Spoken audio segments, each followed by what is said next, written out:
25 साल पुरानी बात है दोस्तों। 1998 में जोधपुर नामक गांव में हम साथ साथ हैं मूवी की शूटिंग चल रही है। अचानक इस गांव के जंगल में एक बिना छत वाली जीप जाती है, जिसमें हम साथ साथ है के एक्टर्स बैठे हैं। ड्राइवर सीट पर सलमान खान, साइड वाली सीट पर सैफ अली खान और पीछे 3 एक्टर्स तब्बू, सोनाली बिंद्रा और नीलम कोठारी। कथित आरोप है कि सलमान खान ने जोधपुर के कंकड़ गांव के इस जंगल में 2 ब्लैक बक्स यानी काले हिरन का शिकार किया है और इसका परिणाम ये हुआ। जीवन का टारगेट क्या है तुम्हारे? लक्ष्य तो सर सलमान खान मारना जी, और कोई लक्ष्य नहीं है। आज 3D एनिमेशन की मदद से समझो कि सलमान खान 5 साल पहले ब्लैक बक्स कोचिंग केस की सफाई कुछ ऐसे देते थे। मैं चाहता हूं कि आज जनता के सामने एक बार ये बताएं कि आखिर किस्सा क्या था, हुआ। इस केस को लड़ेंगे मेरिट पर, कोर्ट में, और जीतेंगे कोर्ट में, क्योंकि सर केस ही नहीं। आज उनके शुभचिंतकों की हालत ये कैसे हुई।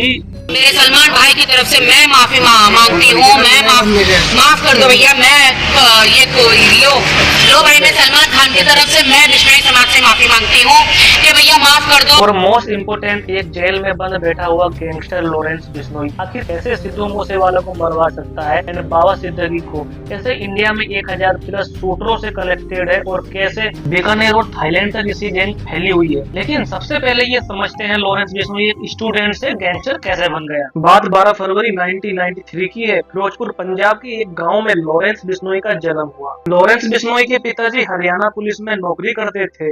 1997 में रिटायर होकर खेती का काम संभालने लगे। एक साल बाद अक्टूबर 1998 में अब लॉरेंस 5.5 साल का पूरा हो चुका था। ऑब्वियसली उसे कोई अंदाजा भी नहीं था लेजेंड जोधपुर में इस दौरान सलमान खान ब्लैक बक का शिकार कर रहा। 25 साल बाद बॉलीवुड के भाईजान को मारने का उसकी जिंदगी का इकलौता इरादा रह जाएगा। खैर 12वीं पास करने के बाद 2010 में Lawrence Bishnoi DAV college Chandigarh में लॉ में ग्रेजुएशन करने के लिए चला गया। रिपोर्ट ये भी कहती है कि 10वीं में लॉरेंस बिश्नोई ने एक लड़की को काफी पसंद करता था और 12वीं पास करते ही ये एक रिलेशनशिप में आ चुके थे। रिपोर्ट ये भी कहती है कि डीएवी कॉलेज चंडीगढ़ में लॉरेंस बिश्नोई ने अकेले नहीं बल्कि अपनी गर्लफ्रेंड के साथ ही एडमिशन लिया। आगे भी पढ़ाई के लिए कॉलेज में काफी पॉपुलर होने की वजह से स्टूडेंट इलेक्शन में खड़ा होने का डिसीजन लिया। अपनी party student organisation of Punjab university यानी साकू बनाई। इलेक्शन के दौरान लॉरेंस की मुलाकात हुई गोल्डी बिरार से। ये वही गोल्डी बिरार है जिसने सिद्धू मूसेवाला को मारने की जिम्मेदारी ली थी और पुलिस के अनुसार कनाडा में बैठे बैठे ही इंडिया में अपनी गैंग को रन करता है।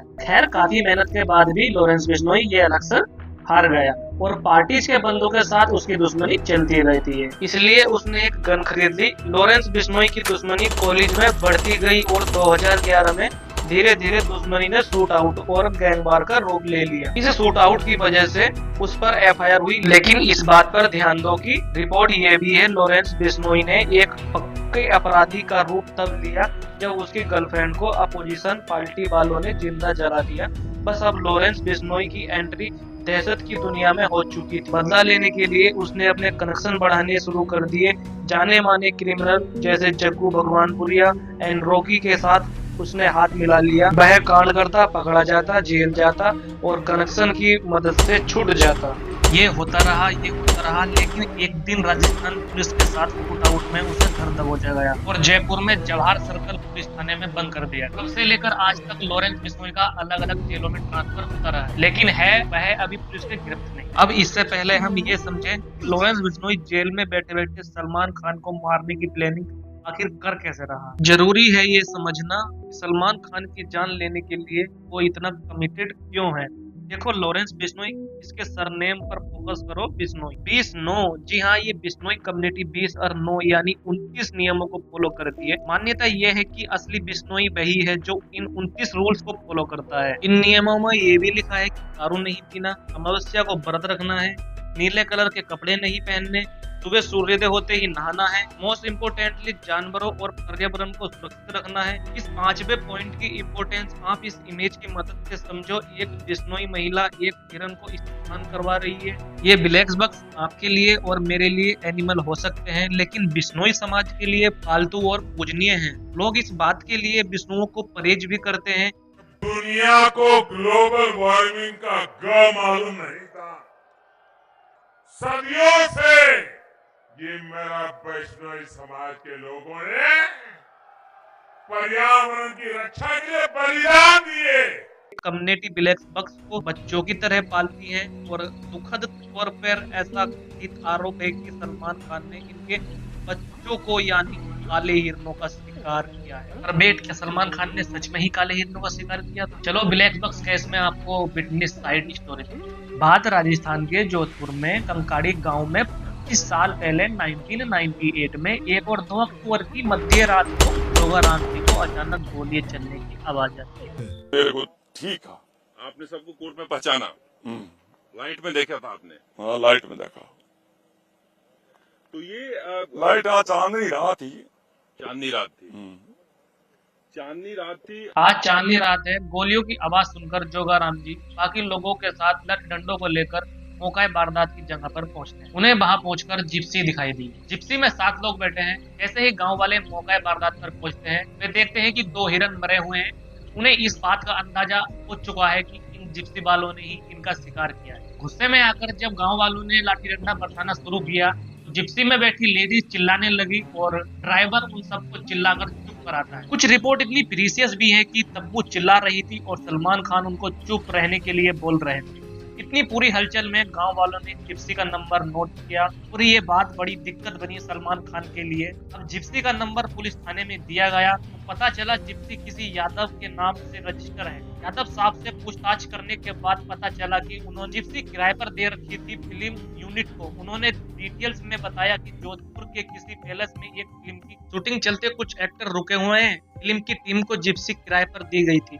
पुलिस को अंदाजा लग चुका था कि शूटिंग तो फिलहाल हम साथ है मूवी की चल रही है। अंदर इंक्वायरी से पता चलता है जिप्सी की जिम्मेदारी हरीश दुलानी नामक व्यक्ति को दे रखी थी, जो कि उसका ड्राइवर था। हरीश दुलानी को अच्छे से देख लो, ये इस कहानी का मोस्ट इम्पोर्टेंट कैरेक्टर है। इसने ही सबकी धोती खोली थी, सारे राजकोट के सामने बताए थे। इसने ये भी बताया था कि 1 और 2 अक्टूबर को ही नहीं, उससे पहले भी सितंबर 1998 के लास्ट वीक में भी सलमान खान ने 2 बार और हिरणों का शिकार किया था। दुख की बात यह है कि अब इसकी हालत ये है। आपने देखा था क्या आपको लगा कि सलमान ने शिकार किया था? आपने क्या वो बोला था अपने कोर्ट में? नहीं, मैंने जो बोलना था मैंने कोर्ट में बोल दिया। मैं इस बारे में अब मैं टिप्पणी करने में मेरी हिम्मत नहीं है। क्यों नहीं है? अब नहीं है, डर लगता है भाई। वो इसलिए क्योंकि लगातार इसके परिवार वालों को धमकियां मिली है। इस समय मैं आपको ये भी बताना चाहूंगा कि जिम में मौजूद 7 लोगों में से पीछे बैठे 2 मेल्स थे, जिनमें से एक हरीश दुलानी और दूसरा दुष्यंत सिंह था, जो एज ए गाइडेंस काम करता था उस होटल में जिस होटल में ये लोग रुके हुए थे। उसके बाद कई बार सलमान खान हीरोइन के लिए कोर्ट जाते रहे, जेल भी गए, बेल मिलती रही, लेकिन 5 अप्रैल 2018 को सलमान खान को 5 साल की सजा सुना दी गई और आधी 10,000 का जुर्माना लगा दिया गया। परंतु बिश्नोई कम्युनिटी जिस बात से आज तक नाराज है वो ये है सलमान खान के एग्जैक्ट 2 दिन जेल जाने के बाद 7 अप्रैल 2018 को उसको बेल मिल गई और केसेस यूं ही कोर्ट में घूमते रहे। ऐसे में गैंगस्टर लॉरेंस बिश्नोई ने कानून हाथ में लेने की ठान लेता है और पुलिस की जीप में बैठकर पुलिस वालों के सामने ये बोलता है, तो जब हम करेंगे तो पता लग ही जाएगा। सलमान खान का करेंगे, मारेंगे, यही जोधपुर में मारेंगे तो पता लग जाएगा इनको। अभी तो मैंने कुछ किया ही नहीं, बिना मतलब कोई इन्वॉल्व कर रहे हैं। खैर लॉरेंस बिश्नोई तो जेल में बंद है, लेकिन अपने right hand Goldy Brar and team member के साथ कनेक्ट रहते हुए सलमान खान को मारने की इसकी प्लानिंग काफी स्ट्रॉन्ग और प्रैक्टिकल है। सलमान खान को सबसे पहले मारने की कोशिश इसने 2019 में की थी, जब गैंगस्टर संपत मेहरा को मुंबई भेजा था। संपत मेहरा को जब पुलिस ने पकड़ा, पता चला उसने काफी टाइम गैलेक्सी अपार्टमेंट पर नजर रखी हुई थी, लेकिन हथियार की रेंज कम होने की वजह से प्लान को कैंसिल करना पड़ा। सलमान खान को मारने की दूसरी कोशिश 2022 में की गई थी, जब कनाडा में बैठा गोल्डी बराड़ ने एक शूटर को मुंबई भिजवाया हमले की साजिश के लिए और एक रूम दिलवाया मुंबई में किराए पर। उसने सलमान खान के फार्म हाउस की रेकी की, फार्म हाउस के गार्ड से दोस्ती भी कर ली, हर मूवमेंट पर नजर रखी, लेकिन सलमान खान के साथ हैवी सिक्योरिटी होने की वजह से प्लान को कैंसिल करना पड़ा। इसके अलावा सलमान खान के पिताजी सलीम खान जिस पार्क में वॉक के लिए जाते थे, उस पार्क की बेंच पर धमकी भरी चिट्ठी मिली है। चिट्ठी में साफ साफ लिखा था, तेरा सिद्धू मूसेवाला जैसा हाल कर देंगे। और सबसे लेटेस्ट यानी 20 मार्च 2023 को सलमान खान को मेल के जरिए धमकी मिली है, जो कि रोहित गर्ग नामक व्यक्ति ने भेजी और गोल्डी बराड़ ने भिजवाई।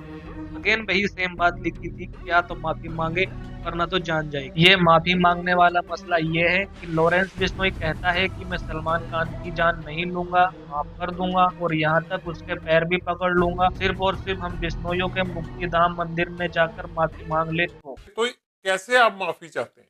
सर हमारे बिश्नोइयों का मंदिर है मुकाम, मुक्तिधाम मुकाम एक मंदिर है हमारे बिश्नोइयों का, बस वहां जाके हमारे मंदिर में जाके माफी मांग। देखो ये है वो मुक्तिधाम मंदिर जो कि राजस्थान बीकानेर जोधपुर स्टेट हाईवे के पास स्थित है। खैर धमकियां मिलने के बाद गवर्नमेंट की तरफ से सलमान खान को 22+ सिक्योरिटी दी गई है। आम लाइसेंस के अंदर एक पर्सनल रिवॉल्वर उनके पास है।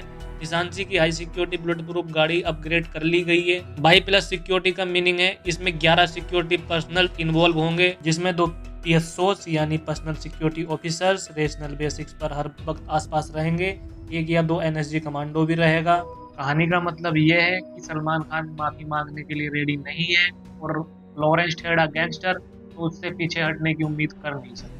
एग्जैक्टली जहां पर सलमान खान ने ब्लैक फॉक्स को मारा था, बिश्नोई समाज ने वहां पर एक स्मारक बनवा दिया है। और लॉरेंस बिश्नोई का व्यक्तित्व दूसरा पहलू ये भी है कि तौर पर वो एक देश प्रेमी है। जब छोटा था गांव में बच्चों को नशा करने से रोकता था। काम के बच्चे को नशा करने के लिए वो बहुत रोकता था, कोई गलत काम करने के लिए रोकता था, एक उसका बोलने का ढंग बहुत अच्छा था। भगत सिंह को अपना रोल मॉडल मानता है और कहता है जेल से छूट गया तो गायों की सेवा करेगा। बाहर आए तो गौशाला बनाएंगे, गायों की सेवा करेंगे और कोई एजेंडा नहीं है। फिलहाल हम सब के लिए जरूरी बात यह है कि लॉरेंस बिश्नोई जैसे गैंगस्टर क्राइम को ग्लोरीफाई ना किया जाए और देश का यूथ इस दिशा में ना पड़े। और दूसरी सोचने वाली बात यह है कि हमारा सिस्टम इतना ज्यादा बिलड़ है कि पुलिस की निगरानी में जेल में बैठे बैठे लॉरेंस बिश्नोई अपनी पूरी गैंग के साथ कनेक्टेड है। और इस फोन कैसे आ जाता है अंदर? बाकी साथियों के पास भी है, आपके सबके पास फोन ना? नहीं फोन सर दीवार के ऊपर से फिंकवा लेते हैं जी।